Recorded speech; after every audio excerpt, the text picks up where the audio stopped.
Hello again, gamers. Welcome back to the Board Game Captain. I'm the Board Game Captain. I'm Lynn. And today we are reviewing and showing you how to play Ex Libris. Now, Ex Libris is a board game designed by Adam P. McIver and is published by Renegade Games.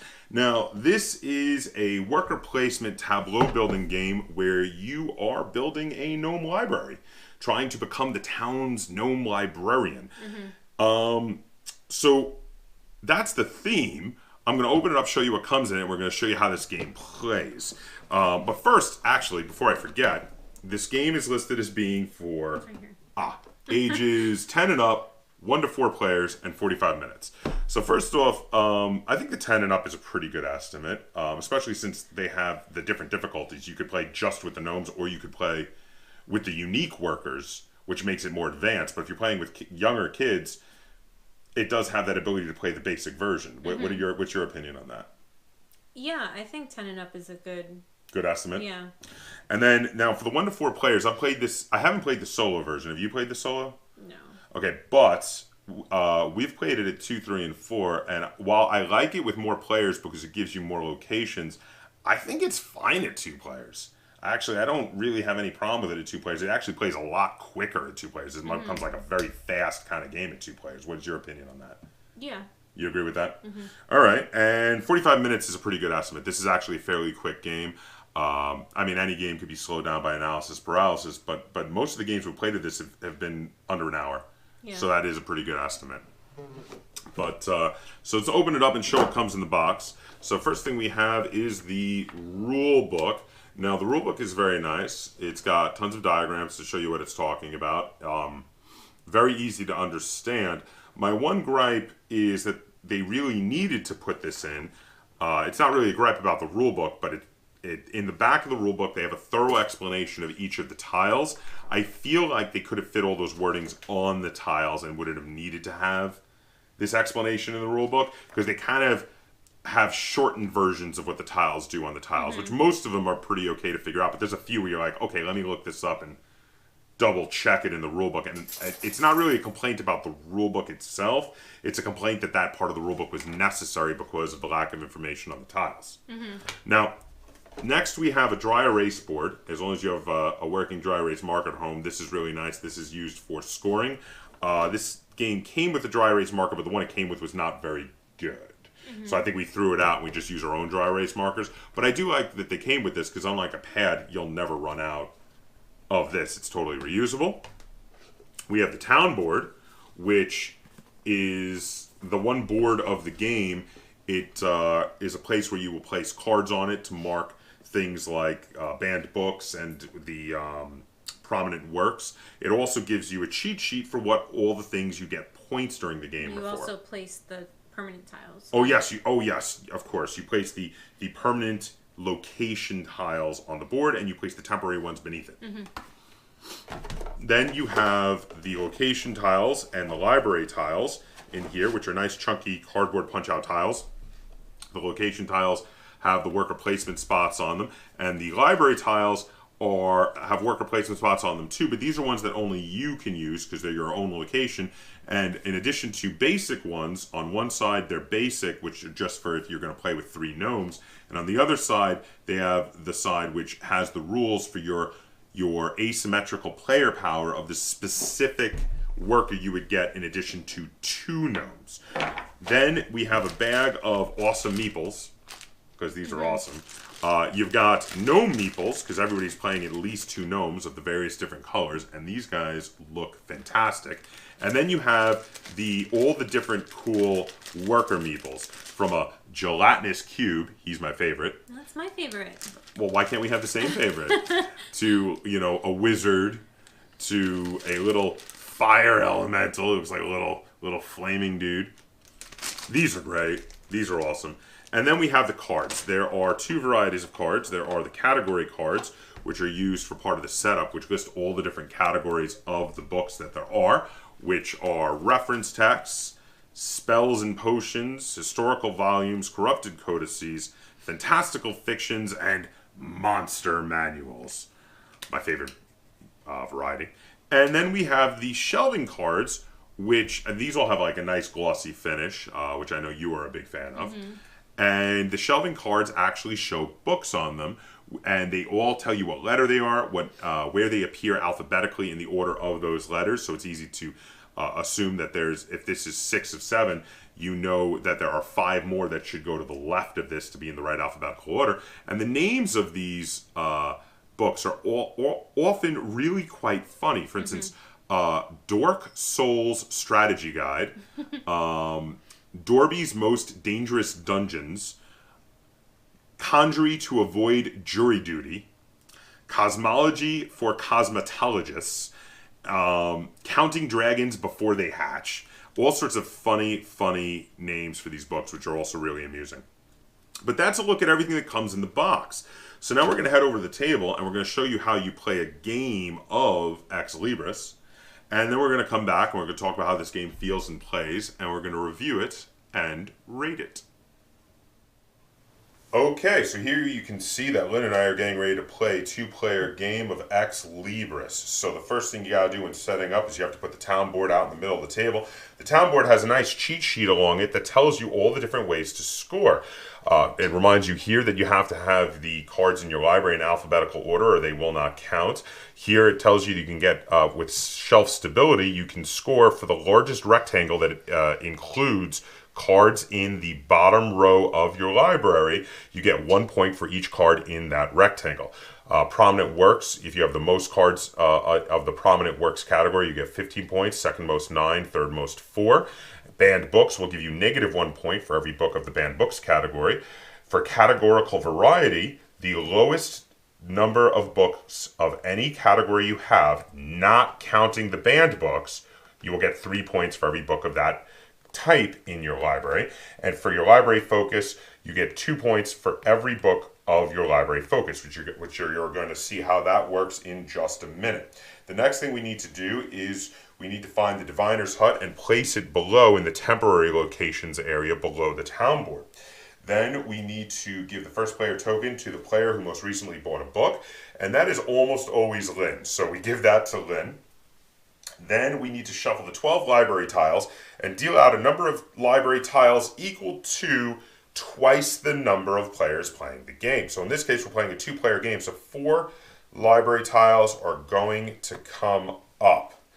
So now going in reverse order, so starting with me, what we get to do here is we get to choose one and remove one. So I'm going to take a quick look at the abilities of the unique workers. And I'm going to take the Haunted House of Learning as my particular library, and I'm going to discard the Crypt of Cursed Knowledge. So now it's Lynn's turn to choose one. While she's doing that, I'm going to find my ghost. I'm going to discard the Igloo of Information and take the Swamp of Scholarship. Now, what does the Swamp of Scholarship give you? When acquiring a banned book, reveal the top card of the deck. You may take it instead. That's pretty awesome, but what I meant was what special worker? Oh, the witch? Ah, here we go. Here's the witch. So, now I have the ghost, who the ghost's ability is that he may not visit the diviner's hut, but he may share spaces with opposing assistants, and when he does, in addition to the abilities I get from that location, I get to draw 1 card. So, now, the next thing we do once we have chosen our specific libraries and our special assistants, we also have our 2 gnome assistants. I am playing orange with the orange gnomes while Lynn has the blue gnomes over there. The next thing we do after getting all of our assistants is we shuffle the 6 category cards, and what we do with them is we will randomly deal up 1 prominent works, which I already explained how you score those, 1 banned books, and we deal face down to each player 1 library focus card. So our prominent works are going to be fantastical fictions. Our banned books are going to be corrupted codices, and then we don't know what Lynn's library focus is, and she doesn't know what mine is, but we're going to slip those under our little boards here to keep them secret. Then, after we have figured out all of that from the cards, we're going to remove the rest of the cards from the game, and we're going to shuffle the 152 book cards that Lynn has already shuffled and deal a hand of 6 to each player, and then split those book cards into roughly 2 equal-sized draw decks, which Lynn has already done. Now that we are ready to go, we're going to start the turns. Lynn is going to be our first player, but the first thing we do in the round is we do the preparation phase. Now, during the preparation phase, we have to deal out a number of locations in the temporary locations area equal to the number of players. So since we're playing 2 players and we already have the Diviner's Hut there, we will deal 1 more location. What did we get? Ye Old Book Swap. Okay, now the Ye Old Book Swap 3. gets 3 cards. So we're going to deal it 3 cards. And then it says if you go there, and all the locations are available to everyone always, you can trade 1 card from your hand with 1 card from the location, and then you are allowed to immediately shelve the newly acquired card. And the Diviner's Hut, if you go there, you can draw 1 card per worker that's already been placed, including placing the one there, and you may then take the first player marker. So those are the locations out there that we can already have. Now, playing on your own library allows you to draw 1 card or shelve 1 card, your choice. And shelving has to be done in your library, and I'll explain that when we start shelving books. So, Lynn, why don't you get us started? I am going to start by shelving a card from my hand. Ah, must have a good one to start with, huh? So there you got a letter D. It's the 7th of 7 letter Ds, and it's got 4 books on it. It's actually quite a good card. You've got nothing of the band variety, and but 3 different varieties of books there, which is very nice. So let's see. I am also going to start with shelving a card, and I'm going to shelve this R card here, which has 4 books as well, and it has 2 each of 2 different varieties of books.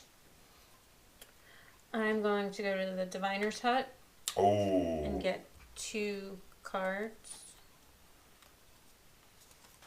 I'm going to go to the Ye Old Book Swap, and I am going to take a look at what they have, and I'm going to swap for... Ooh. Yes, please. I'm going to swap, and I'm going to give, let me see, I'm going to give this. I'm going to swap, and then I can immediately shelve what I swapped for, and I'm going to, now when you're placing a second card, the second card must be orthogonally adjacent to one of the cards already in your library, and from then on you must only place orthogonally adjacent, and you can never have more than 3 shelves total in your library. I am going to also go to the Ye Old Book Swap. Now, your ability allows you, if you take a card with the banned book. So if you take a card with the banned book, you can swap it out for, what, a random card from the deck? Yes. Oh, okay. It says when acquiring a banned book, reveal the top card of the deck, you may take it instead. Oh, you get to see it before deciding. So actually, if you see if there's nothing much in there you like, you have that as an option. That's always kind of cool. Well, so do I leave the one with the banned book in here? Well, you have to reveal it first. Okay. Well, there is one with a banned book. Okay, so you're going to say that you're going to either take that or the one from the top of the deck. So let's see the one from one of the ones from one of the tops of the decks. And now that one has a lot of books, though. It's only got 1 banned book. I'm going to take this one instead. So you put that one back. Put that one back. And then... But you still have to swap. You still also have to put 1 in from your hand. Right. But this is the one I can shelve. But that's the one you're going to shelve. So I'm just going to put that there so it's there. But then I'm going to put in this one. Okay. Now I'm going to send my ghostest with the mostest over here to share the space with your witch. Hey, how you doing? And that means I get to draw a free card. It also means I'm going to be doing a swap over there. So I'm going to swap in, let's see here. What do I want to swap in? I'm going to get rid of, let's see, I'm going to get rid of this card here. And I'm going to take,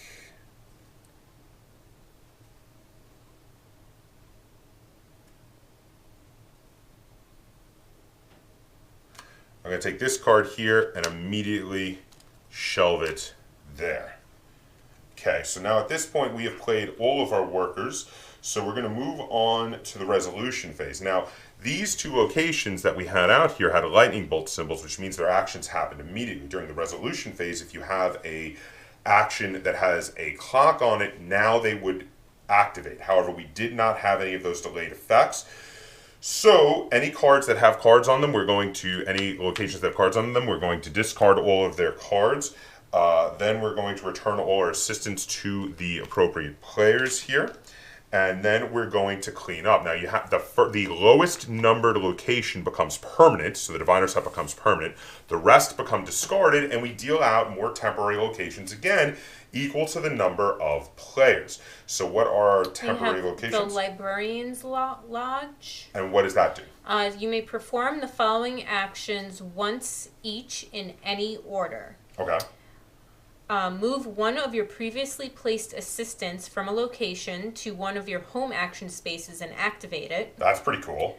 Swap one card from your library with any card in your hand, another card in your library, or to any allowed position in your library. That's also really cool. And then, this one has a clock. So this is the local draft house. The player on space 1 below reveals 2 cards from the deck for every assistant at this location. In the order below, each player takes 1 card until none remain. Any old drafted cards may be shelved. Oh, that's really cool, actually. But I guess then you are still the first player, so would you like to start us off? Okay. I'm going to shelve a card. Okay. Shelve a, yeah. Shelve a card. Yeah. Was it this one? Yes. I'm going to shelve that one. I'm going to place an assistant here, and I'm also going to shelve a card, and I will put a card right there. What does the draft house do again? Roll 2 cards for every assistant. I'm going to put an assistant on the draft house. So nothing happens right now. It happens at the end.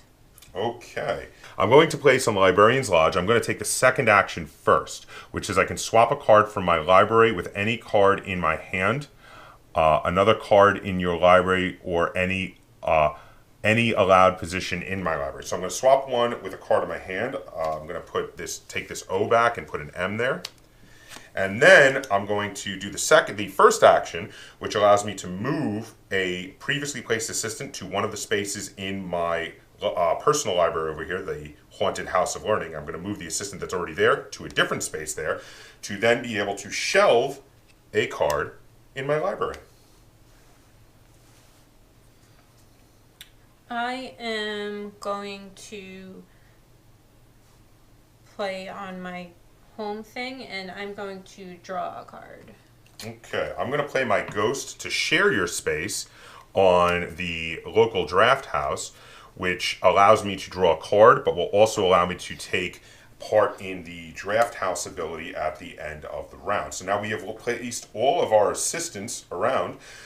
So we're going to move to the resolution phase. So the first thing we got to do is the delayed reaction here. So the player on space 1, which you were there first, so that's you, reveals 2 cards from the deck for every assistant at this location. So that's going to be 4 cards.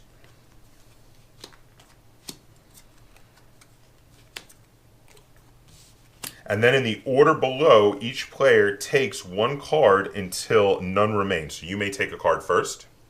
Okay, I'm going to take this one. Okay, I'm going to take A. Give me that A card. Oh, and I get stuck with the one with the banned buck. Okay, now that we've done all that, we will discard any cards on locations, but there are no cards on locations. Then we return all our assistants to their appropriate owners, so I will take back my ghosts and my assistants. And then, just like before, the lowest number card will become permanent, so the Librarian's Lodge becomes permanent, while the local draft house gets discarded. And for the next round, we would deal up 2 new locations. So we would actually have 4 locations for the next round. So what are our 4 locations? What would they be? We have the book collector. Discard any number of cards from your hand and or library. For every 2 books discarded that match one of the book collector's categories, draw 1 card from the deck. You may shelve up to 2 of the cards drawn. So he gets dealt 1 card. Which I guess must be Has face to be up. face up, Yeah. otherwise you wouldn't know what categories. That's very cool. And then we have the yard sale. Reveal any number of cards from your hand. In turn order, each opponent may take or shelve 1 of your revealed cards or pass. Continue until all revealed cards are gone or all opponents have passed. For each of your revealed cards taken or shelved by an opponent, draw 2 cards, then shelve any 1 card from your hand. very cool. So in this way we keep playing, and we keep playing until during an end phase someone has a number of cards in their library large enough to trigger the final round. Now in a 2-player game that's 16 cards, in a 3-player game 14 cards, and in a 4-player game it's 12 cards. And once that happens we all play 1 more round and then we score. And to score, again, the first thing you do is you look through your library and you check to see if you're in the right alphabetical order. If you are not, you are allowed to flip cards face down, which turns them into an empty shelf in order to ignore certain cards that would ruin your alphabetical order. And then you move on to shelf stability, and you will take the largest square or rectangle. So in the case of my tiny little library here that I have going on, that would be these 4 cards here. This would not be part of that rectangle. They must include cards on your lowest possible shelf, and you can only have 3 shelves total, and you will get 1 point for each card in the largest rectangle. For the prominent works, in this case, we dealt out the fantastic fictions for the prominent works. Person with the largest number of prominent works, which right now would be me, would get 15 bonus points, while Lynn with the second most would get 9. If you were playing more than 2 players, the third most would get 4. You would remove 1 point each for every corrupted codices in your library. So for instance, Lynn right now has 1 corrupted codices there. That would be negative 1 point. And then you would reveal your category bonus. For your category bonus, what you would do is you would check your categories, see what you had the least of, not counting the corrupted codices, and get 3 points for each of those. And then you would reveal your library focus. For me, I had historical volumes. I had monster manuals. I thought you did. You were going for a lot of them over there. And you get 2 points for each of your category bonus. This comes with a nice dry erase board that you can use to add up your points. You use it, you check the points, and you see who has the most points, and they are the winner of Ex Libris. So now we're going to head back over to the table, and we're going to talk about how this game feels and plays, and we're going to review it and rate it. Okay, welcome back. So that was how you play a game of Ex Libris. Now, if you watch this channel a lot, you've probably heard us talk about this before in some top 10 lists and such. Before we got around to reviewing it, we've played it quite a bit, and it showed up in a bunch of our top 10 lists. If you watch this channel, you also know that while Lynn and I disagree on quite a few different categories of games, for instance, Lynn is a huge fan of storytelling games, while I'm a huge fan of area control games, we both agree on worker placement. We both love worker placement games. It's one of the categories that I think it's got to be one of the largest categories in our collection because we both like them, and we've got tons of worker placement games. Now, at this point in worker placement games, which is a fairly newer mechanic, you really have to make your game fairly different to have it stand out from the pack. And number one, first thing I want to talk about is, oh my God, is this different from standard worker placement games? There's a lot. You want to talk about some of the things that make this stand out for you? Well, it's got the tableau building. Which, yes. So now, we actually, even though we've had this longer, we reviewed Everdell first, and the two of them with their tableau building kind of remind me of each other. They're not quite the same. No, because this one they have to be next to each other in a specific order. Everdell, you can switch things around. Right, but the Everdell ones give you special abilities, so they're for different reasons. But it does remind me it's a similar extra mechanic. But other than that, it's got some other things that are, in my opinion, much more unique than the tableau building, since there are a couple of games that have worker placement and tableau building now. Like, what about the fact that, with the exception of your own library and its spaces to be able to either draw a card or play a card, all of the other library spaces that come out are just about completely randomized, except for that one, the number 1 space. Everything else is going to be different every game. And they also change because you discard them. Yes. And then also, I love We never played the basic version. We went right into the asymmetrical player powers with the unique meeple. And I love that because every game I play a different special meeple. And all the different powers are very different and very awesome. There's lots of different powers out there. Like the little fire elemental, he's got a thing where when he goes on a space that has cards, he can burn some of the cards to let you for free draw extra cards. Or the ghost, how the ghost can take up the same space as someone else and let you draw a free extra card. There's other guys that let you.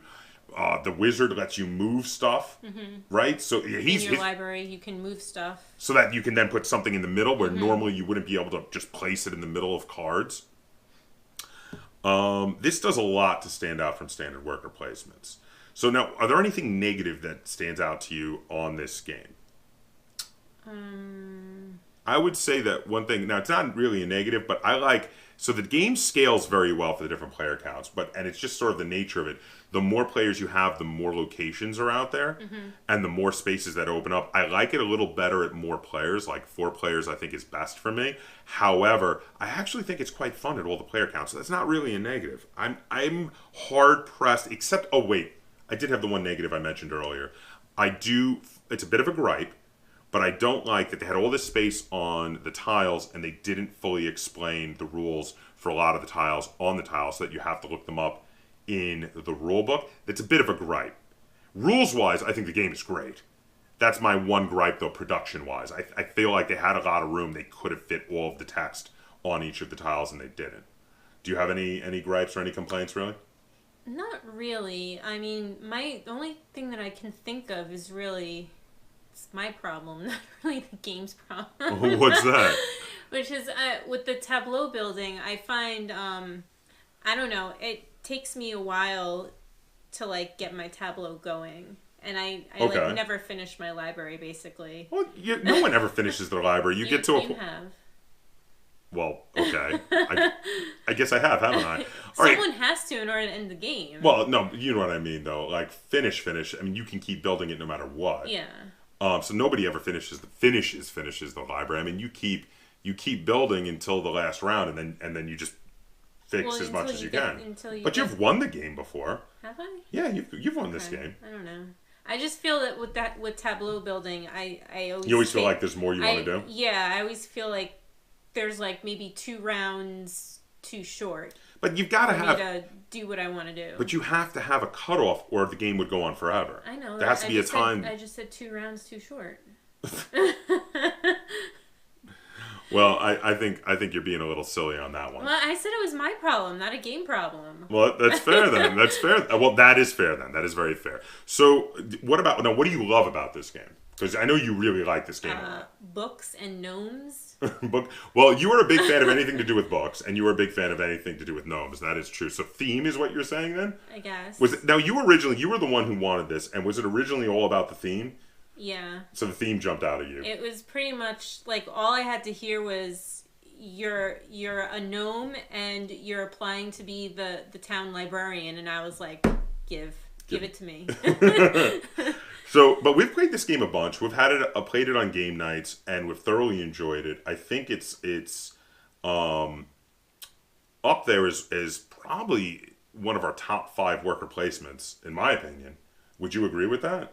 Yeah. Do you want to rate it first, or do you want to rate it second? I mean, we've talked about all the things that make it stand out. We really like the fact that it randomizes all the worker spaces. We really like how the asymmetrical player powers. We really like this game. So, what are you going to give it? I'm going to give it a 9. Wow. 9 out of 10 gnomes. 9 out of 10 gnomes? This has got to be either number 1 or number 2 for you then. Like me, it's of our worker placements. Oh, yeah. I mean, because like for me, this is definitely in my top 5. I think there's a couple I might like a little better than this. This might be like my number 3. This, I'm gonna give it 8.